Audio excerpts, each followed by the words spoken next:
What's up you guys, welcome to XJ8 Jazzy's channel. So today we're not going to be working on any of the cars, and not because it's late and dark outside, but yeah, that's actually the main reason. There's always something to do on these cars, and I have so much more videos for you guys, so stay tuned. But today we're going to be talking about, I'm going to be talking about 6 things that you should do on your XJ8, XK8, and XKR to make it a reliable Jag. So let's just get to it. Number 1. Replace the plastic timing chain tensioners with an aluminum version housing.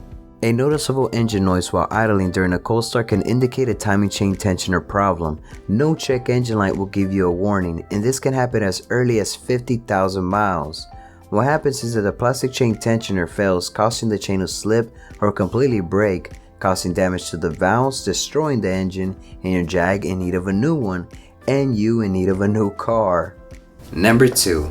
Replace the OEM water pump that uses a plastic impeller that eventually degrades and falls apart.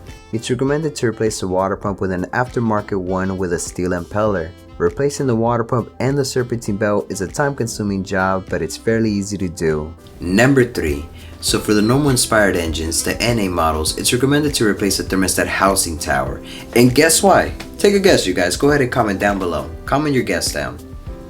I'll give you guys some time. Because it's made out of plastic. Yep. This engine is starting to sound more like a BMW engine. And just like BMW, Jaguar decided to use multiple plastic components in the engine bay. It's a common problem for the thermostat housing to crack and break, causing cooling to leak and the engine to overheat. It's recommended to replace with an aftermarket aluminum housing. And you might as well replace the thermostat and the cooling hoses while you're at it. Number 4.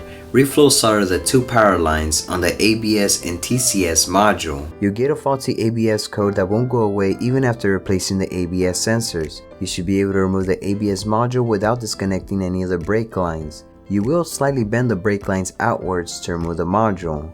Use a Dremel tool to cut the plastic cover, then solder the leads and use some RTV gasket maker to reseal the cover. Number 5. Clean the throttle body and the throttle body position sensor, the TPS. Drill a small hole on top and on the bottom of the TPS sensor. Spray some body cleaner through it to clean the contact wipers. They get dirty over time.